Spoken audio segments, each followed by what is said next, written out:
திரு விஜய் அவர்களுக்கு இன்னைக்கு வரைக்கும் things are going in is favour. அதுதான் நான் உணர்றேன். அவருக்கு எகெயின்ஸ்டா சூழ்நிலைகள் மாறினாலும் அரசியல் அவருக்கு எகெயின்ஸ்டா மாறல. அது அவருக்கு ஃபேவரா தான் போயிட்டு இருக்கு. நான் ஏற்கனவே சொன்னோம்ல, பாதிக்கப்பட்ட குடும்பத்தினர் யார் அவர்கள் ஒருத்தர் பேட்டி கொடுத்தாங்க வச்சுக்கோங்களேன். நம்ம பார்த்தோம், சுப்ரீம் கோர்ட்ல அவங்க கேஸ் போட்டாங்க. கேஸ் போட்டபோது ஒருத்தர் பேர்ல கேஸே வரலன்னு பயங்கரமா பிரேக்கிங்லாம் வச்சு அவர் தெளிவா ஒரு வீடியோ போட்டார். நான் தாங்க கேஸ் கொடுத்தேன், நான் தாங்க போட்டேன், எனக்கு தெரிஞ்சுதாங்க பண்ணேன், கான்சியஸ் டிசிஷன் சொல்லிட்டார். இன்னொருத்தர் நான் வாபஸ் வாங்க வந்திருக்கிறேன், சட்டப்பணிகள் ஆணையத்துக்கு வந்தாரு. அவர்கிட்ட கேள்வி கேட்டா பதில் சொல்லவே முடியல. எனக்கு தெரியாதுங்க, நான் எழுத படிக்க தெரியாது. அவர் எப்படி கார்ல வந்தாருன்னு தெரியல. எழுத படிக்க தெரியாது, ஒரு கூலி தொழிலாளின்னு சொல்றாரு. கார்ல வராரு, கூட வராங்க. பக்கத்துல ஒரு அம்மா நான் சொன்னா கேட்க மாட்டீங்களா, போக மாட்டீங்களா சத்தம் போறாங்க. அது ஒரு சஸ்பீசியஸான விஷயங்களாவே இருந்துச்சு. அப்ப திரு விஜய் அவர்கள் பத்தி இந்த 41 குடும்பத்துக்கு எந்த சந்தேகமும் இல்ல. அரசியல் ரீதியாகவும் பின்னடைவு எதுவும் இல்ல.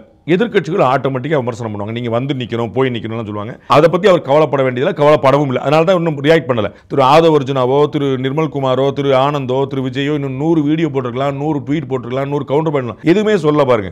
ஏன்னா அவங்க ரைட், நமக்காக இந்த உலகம் பேசுகிறது, நமக்கு சாதகமா உலகம் இயங்குது. அப்ப நம்ம ரொம்ப அழட்டிக்க வேண்டாம் அப்படின்னு அமைதியா இருக்கிறாங்க. சோ அவங்களுக்கு நெகட்டிவா போகணும். அரசியல்வாதிகள் அவங்களுக்கு சாதகமா தான் ட்ரை பண்ணுவாங்க, மாற்ற கட்சியினர். அது திரு விஜய்க்கு நெகட்டிவா போகல. விஜய்க்கு நெகட்டிவா போகல. மக்கள் கிட்ட இன்னுமே அவருக்கு இந்த சம்பவத்துக்கு அப்புறமாக, இன்ஃபேக்ட் இன்னும் சொல்லணும்னா, இவர் இங்க கூப்பிட்டு பேசினதுக்கு அப்புறமாக எந்த விதமான ஒரு வேற்று அபிப்பிராயங்கள் அவங்களுக்கு வேற ஒப்பீனியன் வரல அப்படிங்கிறது கான்ஃபிடென்ட்டா இருக்கா, தெரியுதா? நீங்க எப்படி பாக்குறீங்க? நான் அப்படிதான் ஃபீல் பண்றேன். கிரவுண்ட்ல என்னவா இருக்குன்னு பார்க்கணும். நீங்க இதை ஓட்டா கன்வெர்ட் பண்ணி பாருங்க. நான் பலமுறை சொன்னதை இன்னும் சொல்றேன். கரூர் ஸ்டாம்பீடுக்கு பிறகும் அதேதான். அதாவது திரு விஜய் அவர்களுக்கு மக்கள் செல்வாக்கு இருக்குது, அது அதிகரிச்சிருக்குது, அது உறுதிப்படுத்தப்பட்டிருக்கு. இந்த 3 உண்மை. திரு விஜய் அவர்களுக்கு இன்னைக்கு வரைக்கும் things are going in is favour. அதுதான் நான் உணர்றேன். அவருக்கு எகெயின்ஸ்டா சூழ்நிலைகள் மாறினாலும் அரசியல் அவருக்கு எகெயின்ஸ்டா மாறல. அது அவருக்கு ஃபேவரா தான் போயிட்டு இருக்கு. நான் ஏற்கனவே சொன்னோம்ல, பாதிக்கப்பட்ட குடும்பத்தினர் யார் அவர்கள் ஒருத்தர் பேட்டி கொடுத்தாங்க வச்சுக்கோங்களேன். நம்ம பார்த்தோம், சுப்ரீம் கோர்ட்ல அவங்க கேஸ் போட்டாங்க. கேஸ் போட்டபோது ஒருத்தர் பேர்ல கேஸே வரலன்னு பயங்கரமா பிரேக்கிங்லாம் வச்சு அவர் தெளிவா ஒரு வீடியோ போட்டார். நான் தாங்க கேஸ் கொடுத்தேன், நான் தாங்க போட்டேன், எனக்கு தெரிஞ்சுதாங்க பண்ணேன், கான்சியஸ் டிசிஷன் சொல்லிட்டார்.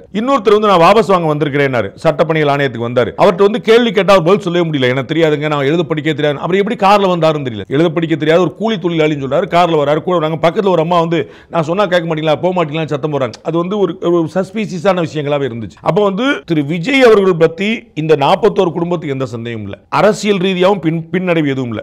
எதிர்க்கட்சிகள் ஆட்டோமேட்டிக்கா விமர்சனம் பண்ணுவாங்க. நீங்க வந்து நிக்கணும், போய் நிக்கணும்னு சொல்லுவாங்க. அதை பத்தி அவர் கவலைப்பட வேண்டியதில்லை, கவலைப்படவும் இல்லை. அதனால தான் இன்னும் ரியாக்ட் பண்ணல. திரு ஆதவ் அர்ஜுனாவோ, திரு நிர்மல்குமாரோ, திரு ஆனந்தோ, திரு விஜயோ இன்னும் 100 வீடியோ போட்டிருக்கலாம், 100 ட்வீட் போட்டிருக்கலாம், 100 கவுண்டர் பண்ணலாம். எதுவுமே சொல்ல பாருங்க. ஏன்னா அவங்க ரைட், நமக்காக இந்த உலகம் பேசுகிறது, நமக்கு சாதகமா உலகம் இயங்குது. அப்ப நம்ம ரொம்ப அழட்டிக்க வேண்டாம் அப்படின்னு அமைதியா இருக்கிறாங்க. Behind Woods Beyond the News with Rangaraj Pandey. Title sponsor GT Holidays, South India's #1 travel brand. Powered by Saubhagya Home and Kitchen Appliances. Renacon Rapid Wall Panel. சுவர்கள் உயரட்டும், கனவுகள் வளரட்டும்.